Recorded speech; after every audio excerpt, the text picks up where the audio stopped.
his faith is counted as righteousness. I do not believe he means my performance of trust, my performance of belief, of facts, or my affections for him, whatever is coming out of my heart.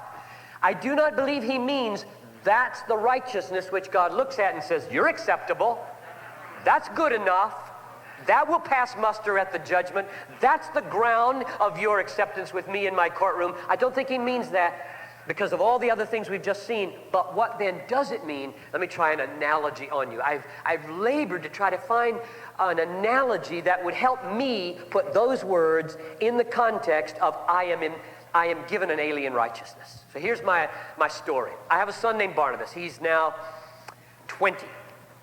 Well, he's in college, but he was home a few years ago and didn't make his bed very often in the morning, and left his room pretty much in shambles often.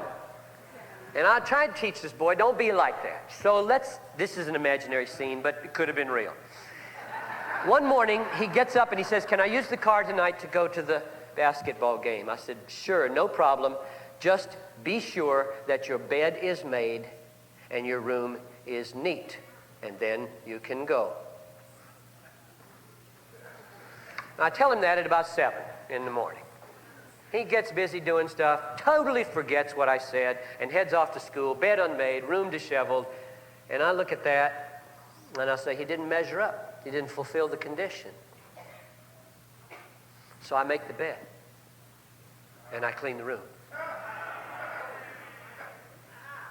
He comes home, 3:30 afternoon, and he's remembered on the way home, I blew it. I totally blew it. And he's contrite and says, as he walks in the door, I forgot. And I'll find something else to do tonight.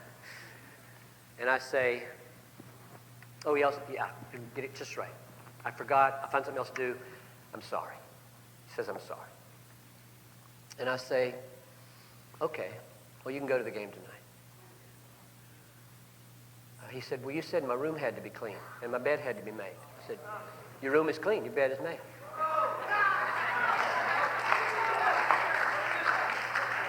And I will count, I will reckon your apology as a clean room.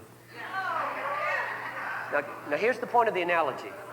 His apology is not a clean room.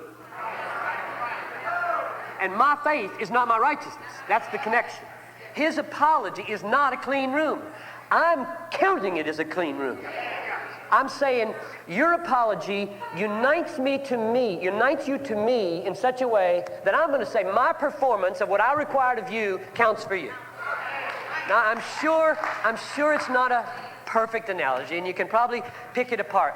But when this says his faith is counted as righteousness, it does not have to mean he performed an act on the basis of which he is now acceptable to God. But rather, he performed an act which unites him to me so that all I've done for him is his. That's the connection. Now that's the gospel. That's the foundation of what's coming in chapter 8. And I think that's probably enough on therefore. So that's one word in the chapter.